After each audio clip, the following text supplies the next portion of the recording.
जिसका डर था वही हुआ। अमेरिका ने ईरान पर अटैक कर ही दिया।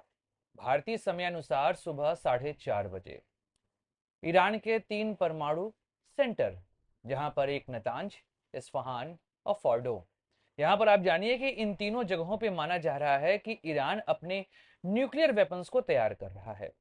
और यह सभी साइट बहुत गहरे बंकर में हैं। ऐसे में इसराइल के पास तो क्षमता नहीं थी कि वह इसको तोड़ सके। इसके लिए अमेरिका की आवश्यकता थी। और आप नोटिस कर रहे होंगे कि पिछले कई दिनों से इसराइल लगातार अमेरिका से गुहार कर रहा था कि वह इस युद्ध में कूदे। और अंततः ट्रंप, जो अभी कुछ दिनों पहले यह कहते पाए गए थे कि मैं 2 हफ्ते बाद सोचूंगा कि मुझे करना है कि नहीं करना है, खामेनेई को लेकर वो लगातार स्टेटमेंट देते जा रहे थे कि खामेनेई कहाँ है मुझे पता है, और जब भी मैं चाहूंगा खामेनेई के ऊपर अटैक कर सकता हूं, पर मैं अभी करूंगा नहीं। लेकिन फिर अचानक से आज सुबह खबर आती है कि अमेरिका ने ईरान पर अटैक कर दिया है। अब उसके लिए चूंकि जो क्षमता चाहिए वो सिर्फ अमेरिका के पास है, तो अमेरिका ने भी यूज किया यहाँ पर अपना बंकर ब्लस्टर बम, और इसके लिए B-2 स्टेल्थ विमान का यूज किया गया। अब इसका वजन जो है ना, मतलब GBU-57, जो कि किसी भी तरह के बंकर को नष्ट कर सकता है। आप यह समझिए कि ईरान का जो फोर्डो या नताज इस्फहान है, यह सभी लगभग 90 मीटर नीचे धरती के अंदर बने हुए हैं। ऐसे में इसको तोड़ने की क्षमता सिर्फ अमेरिका के पास थी। तो अमेरिका ने अपना B-2 स्टेल्थ विमान यहाँ पर भेजा, और इस विमान ने बंकर ब्लस्टर बम को यहाँ पे गिरा दिया, जिसका वजन लगभग 14 टन है। आप समझिए, 14 टन वजनी यह बम जब नीचे गया तो इसने पूरे तरीके से उस सब क्षेत्रों को डिस्ट्रॉय कर दिया। ईरान ने इस बात को स्वीकारा है कि भाई अमेरिका ने हमारे यहाँ अटैक किया है, लेकिन ईरान ने यह भी कहा कि अमेरिका ने कुछ खास नुकसान हमारा नहीं किया, हमने अपनी न्यूक्लियर फैसिलिटी को यहां से हटा लिया था। लेकिन वहीं पे ट्रंप का बयान आया है कि इस तरह का अटैक इसके पहले दुनिया ने यहां पर देखा नहीं है, और ईरान की परमाणु शक्ति को हमने पूरे तरीके से नष्ट कर दिया है। और अब यहां पर ईरान शांति रखे, अन्यथा हम और बड़े अटैक करने को रेडी रहेंगे। इसराइल की तरफ से बेंजामिन नेतन्याहू, उन्होंने अमेरिका के राष्ट्रपति को धन्यवाद कहा और कहा कि भाई शक्ति की वजह से ही शांति आ सकती है। यह स्टेटमेंट उन्होंने यहां पर दिया और कहा कि अमेरिका ने अब पूरे तरीके से मध्य पूर्व को यहां पर स्थिर कर दिया है। लेकिन अब यहां से समस्याएं बढ़ेंगी, क्योंकि अभी तक तो यह लड़ाई केवल इसराइल और ईरान के बीच चल रही थी। अमेरिका के इसमें कूदने की वजह से अब आपको पूरे मध्य पूर्व की स्थिति खराब होते दिखाई देगी, क्योंकि ईरान के अंदर सभी स्कूल कॉलेजेस को बंद कर दिया गया है, सभी कार्यक्रम यहां पर रद्द कर दिए गए हैं। और ईरान ने खुले तौर पर कहा है कि अब अमेरिका के ऊपर अटैक होगा। अमेरिका की उन सभी फैसिलिटीज को, अमेरिका के उन सभी नागरिकों पर अटैक किया जाएगा जो आसपास के क्षेत्रों में रहते हैं। और अगर हम लोग मध्य पूर्व की बात करें तो मध्य पूर्व में वर्तमान समय में अमेरिका के लगभग 40,000 सैनिक रहते हैं। ऐसे में अब आप समझ सकते हैं कि यह वॉर किस तरफ जाते हमको दिखाई देगी।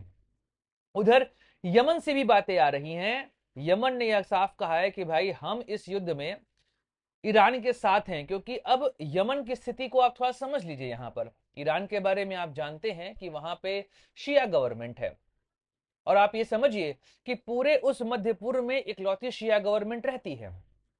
शिया सुन्नी के बीच में विवाद बहुत पुराना है। ऐसे में यहाँ पर सुन्नी देश और शिया देश इनकी आपस में बनती बहुत ज्यादा है नहीं, क्योंकि अभी आपने देखा यूएई ने इसराइल के लिए मदद तक भेजी है, तो आप समझ सकते हैं स्थिति वहां पे कितनी विकट है। लेकिन अगर हम यमन की बात करें तो यमन को एक तरीके से आप दो खंड में बांट सकते हैं, एक नॉर्थ यमन और एक साउथ यमन। जहां पर नॉर्थ यमन में यूती विद्रोहियों का कब्जा है, जो 2014 के बाद वहां पे स्थापित हुआ, वहीं पर दक्षिणी साइड पर यमन की सरकार का नियंत्रण है। लेकिन अब हूती विद्रोही जो हैं वो शिया समर्थक लोग हैं, और वहीं पर जो वहां की सरकार है वो है सुन्नी समर्थक। तो आप समझ सकते हैं कि जो हूती विद्रोहियों ने सीधे तौर पर ईरान का समर्थन किया है। अब चूंकि ईरान के ऊपर यह आरोप तो लगते रहे हैं कि उसने हमास, लेबनान में हिजबुल्ला, इसके अलावा हूती विद्रोहियों, इन सबको समर्थन दिया है। ऐसे में यह सभी यहां पर ईरान को समर्थन देते दिखाई दे रहे हैं। यहां तक कि अमेरिका के इस हमले की निंदा हमास ने भी करी है, हिजबुल्ला ने भी करी है। और अभी एंटोनियो गुतरेस, जो कि यूनाइटेड नेशन के महासचिव हैं, सेक्रेटरी हैं, उन्होंने कहा है कि भाई अब बातें हाथ से निकलती चली जा रही हैं। वैसे यूनाइटेड नेशन में सेपरेट थोड़ी देर बाद आने वाला हूं, क्योंकि यूनाइटेड नेशन एक दंतहीन संस्था के रूप में यहां पर दिखाई दे रहा है, उस पर हम अलग से बात कर लेंगे इस वीडियो के अंत में। अभी आप समझिए कि मध्य पूर्व की स्थिति अब होने क्या वाली है, क्योंकि मध्य पूर्व वर्तमान समय में काफी फ्रेजाइल यहां पे स्टेट में आ चुका है। अब बात यह है कि ईरान के समर्थन में मध्य पूर्व में तो कोई देश खुलकर अभी आया नहीं है। खुले तौर पर आप देखेंगे तो केवल रूस और चीन ने यहां पर बात कही है, लेकिन अभी तक उन लोगों ने सैन्य समर्थन या आर्थिक समर्थन को लेकर यहां पर कोई भी बात नहीं कही है। और अमेरिका अब सीधे तौर पर इस युद्ध में एंट्री कर चुका है। इसका मतलब रूस और चीन क्या आने वाले समय में ईरान का सहयोग करते दिखाई देंगे, क्योंकि अभी इनके बयान का इंतजार है, क्योंकि यह एक तरीके से रूस के ऊपर भी हमला, कि रूस ने अभी यह कहा था कि ईरान के अंदर जो न्यूक्लियर फैसिलिटीज हैं वहां पर रूसी साइंटिस्ट भी काम कर रहे हैं, और ऐसे में अमेरिका ने इन सभी फैसिलिटीज पर अगर हमला कर दिया है तो मतलब साफ है कि रूस के साइंटिस्ट के लिए भी वहां पे समस्याएं आएंगी। और अब रूस यहां पर क्या करता है इसको देखना पड़ेगा, क्योंकि स्थिति काफी विकट है। और चीन भी इस युद्ध में जरूर कूदेगा, हो सकता है प्रत्यक्ष रूप से ना आए पर परोक्ष रूप से यहां पर अवश्य आएगा।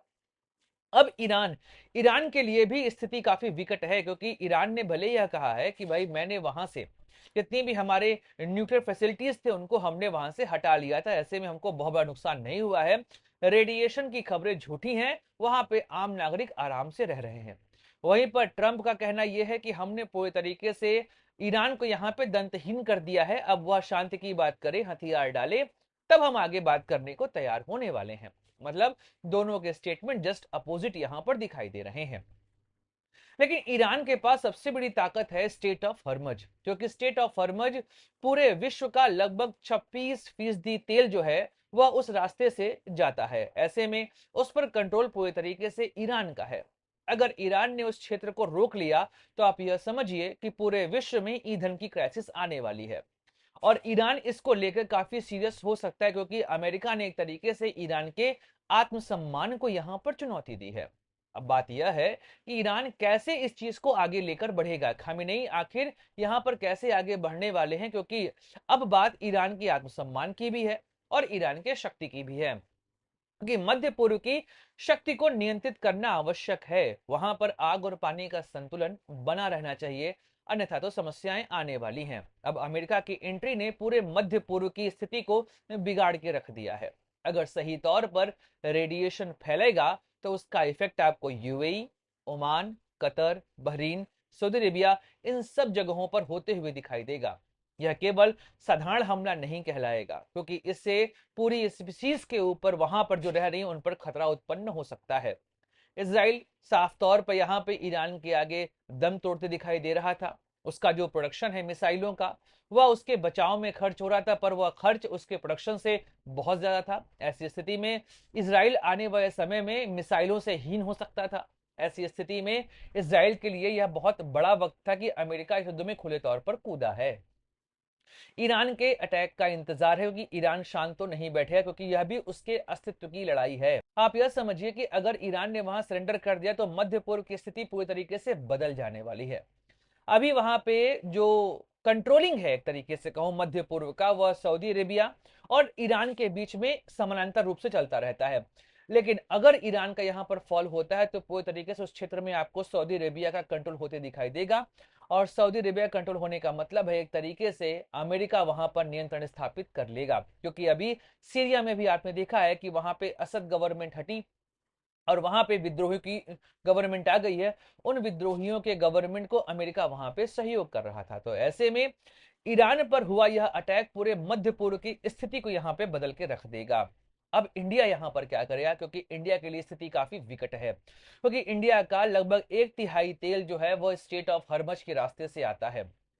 अगर ईरान यूरोप और अमेरिका जाने वाले तेलों को रोकेगा तो इंडिया के ऊपर बहुत प्रभाव नहीं पड़ने वाला। लेकिन अगर ईरान ने पूरे तरीके से हर तरफ के ऑयल एक्सपोर्ट को यहां से रोक दिया तो फिर तो समस्याएं आ जाएंगी।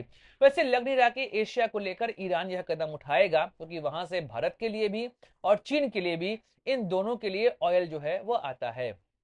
और ईरान के लिए वर्तमान समय में यह दोनों देश काफी आवश्यक हैं। भारत भी आवश्यक है और चीन भी आवश्यक है। आप यह समझिए कि जिस समय ईरान के ऊपर प्रतिबंध लगाया गया था, उस समय भारत ने ईरान का खुले तौर पर समर्थन किया था और उसके साथ ऑयल जो है वो इंपोर्ट करता रहा है।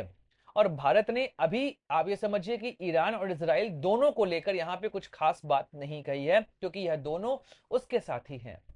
अब अमेरिका इस युद्ध में कूदने की वजह से विश्व युद्ध का खतरा सभी की तरफ दिखाई दे रहा है, क्योंकि इससे पूरी दुनिया प्रभावित होने वाली, कोई भी इससे अछूता नहीं रहने वाला है। देखते हैं यह युद्ध कहां तक पहुंचता है। क्या ईरान हथियार डालता है या खामेनेई अपने आत्मसम्मान का बचाव करते हमको यहां पर दिखाई देंगे। दोस्तों, वीडियो समाप्त करते हैं। मिलेंगे अगले वीडियो में, चर्चा करेंगे किसी और मुद्दे की। अपने दोस्त सुधांशु को दीजिए इजाजत। Like share subscribe the channel. जय हिंद, वंदे मातरम, भारत माता की जय। दोस्तों, 10 स्वदेश एक मंच है जहां पर हम निष्पक्ष पॉलिटिकल एनालिसिस करते हैं। अगर आपको हमारा पॉलिटिकल एनालिसिस पसंद आता है तो आप यूपीआई के माध्यम से हमारी मदद भी कर सकते हैं। बाकी हमारे चैनल को सब्सक्राइब करिए, वीडियो को लाइक करिए और वीडियो को शेयर जरूर करिए।